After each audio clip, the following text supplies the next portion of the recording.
والصلاة والسلام على سيد الأنبياء والمرسلين محمد وعلى آله وأصحابه وأزواجه وذرياته ومن تبعهم بإحسان إلى يوم الدين. أما بعد، فرئيس هذا الحفل الافتتاحي سعادة الدكتور الأستاذ الشيخ أبا سحبان روح القدس الندوي حفظه الله ورعاه، والمشرف التعليمي على معهد سيدنا أبي بكر الصديق الأستاذ الفاضل الشيخ نجيب الحسن الصديقي الندوي أيده الله وسدد خطاه، وحضرات أعضاء الرحلة وأساتذة المعهد والضيوف الأكارم والإخوة الأعزة، في هذه الأمسية الطيبة المباركة وفي هذا اللقاء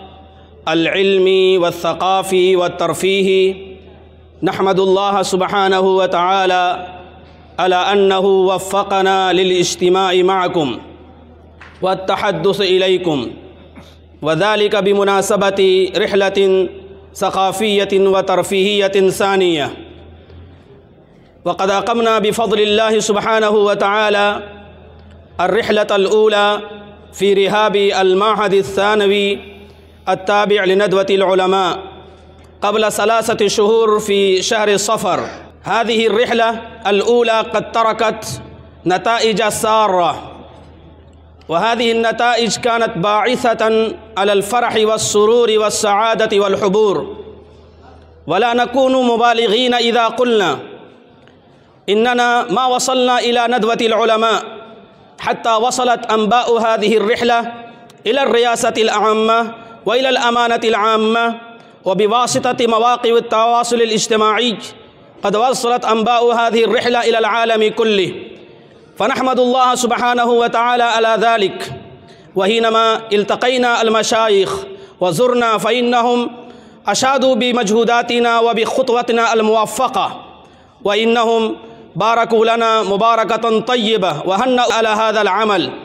وأخص بالذكر بهذه المناسبة الرئيس العام لندوة العلماء سعادة الشيخ السيد بلال عبد الحي الحسني الندوي، والأمين العام لندوة العلماء الأستاذ السيد جعفر مسعود الندوي، ومدير دار العلوم لندوة العلماء سعادة أستاذنا الجليل الشيخ الدكتور سعيد العاظمي الندوي، حفظهم الله جميعا ومتعهم بالصحة والعافية.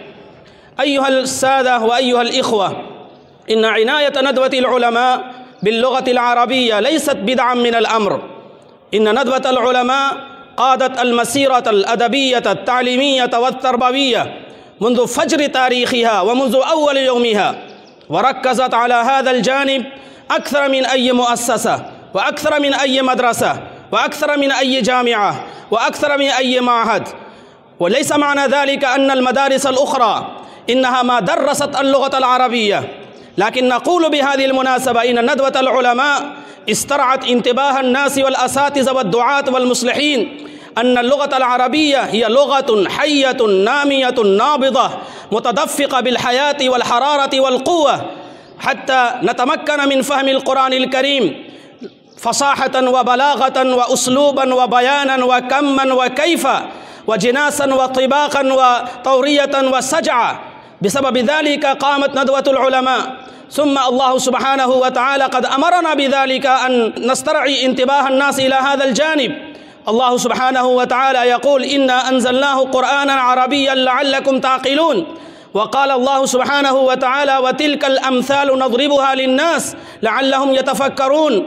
ولقد صرفنا للناس في هذا القرآن من كل مثل فأبى أكثر الناس إلا كفورا. فهذه التأملات وهذا التدبر لا يمكن إلا بالغوص في اللغة العربية. فأيها الإخوة، إن اللغة العربية معناها اللغة التي ينطق بها العرب.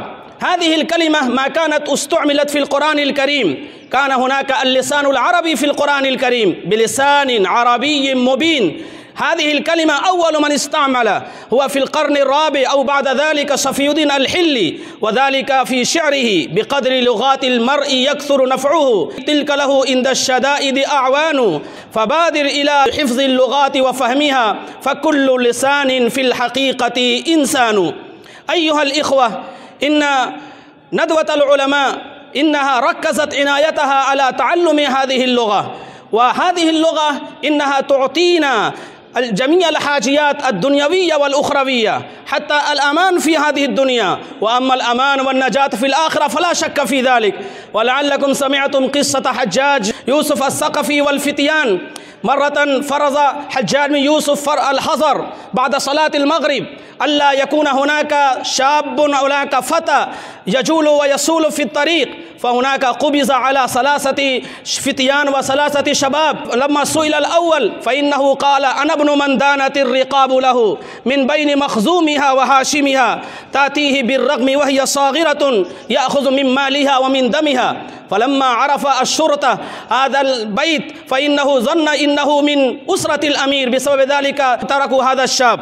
ثم سألوا الثاني فقال الثاني: أنا ابن الذي لا ينزل الناس قدره، وإن نزلت يوما فسوف تعود، ترى الناس أفواجا إلى ضوء ناره فمنهم قيام حوله وقعود. فظن الشرطة إن هذا الشاب هو من شريف من أشراف هذا البلد.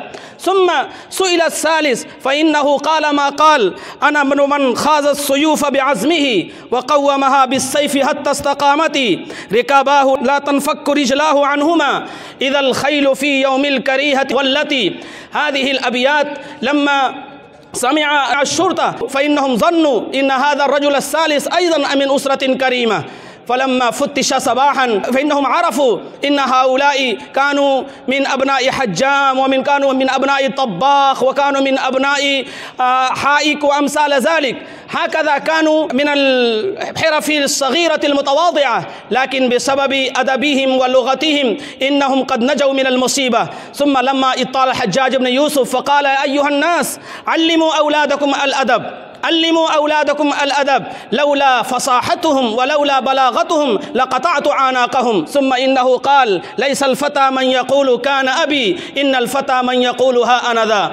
أيها الإخوة، إن تعلم اللغة العربية له أسهل طريق، وذلك أن تتعلم هذه اللغة شفويا وعن طريق التحدث وعن طريق التكلم والحوار، وهذا ليس بصعب. هناك رأينا كثيرا من الشباب والفتيان يذهبون إلى الدول الخليج ويتمرنون على التكلم، فإنهم يتكلمون بكل سلاسة وطلاقة، وإنهم لا يشعرون بأي تلعثم وأي تردد. كذلك إذا جربنا هذه التجربة فوجدنا خلال ذلك منافع كثيرة. وكذلك تعلم اللغة العربية بالكتابة، لأن الكتابة أنفع شيء وأكثر تأثير. وتعرفون إن الإمام الشافعي رحمه الله إنه يقول: العلم صيد والكتابة قيد، قيد صيودك بالحبال الواثقة.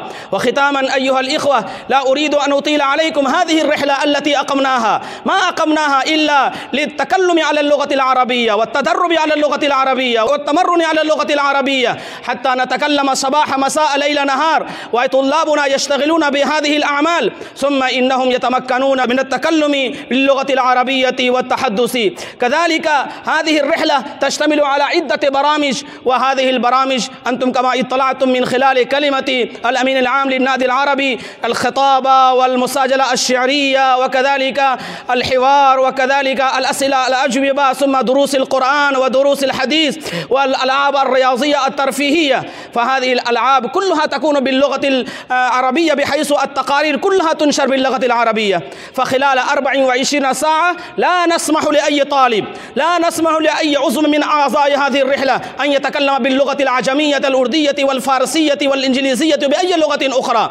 وكذلك نلتمس من الأساتذة لهذه الدار أن يساعدونا في هذا البرنامج حتى نتمكن من إنجاز هذه الأمنيات والأماني التي توخيناها من خلال هذه الرحلة.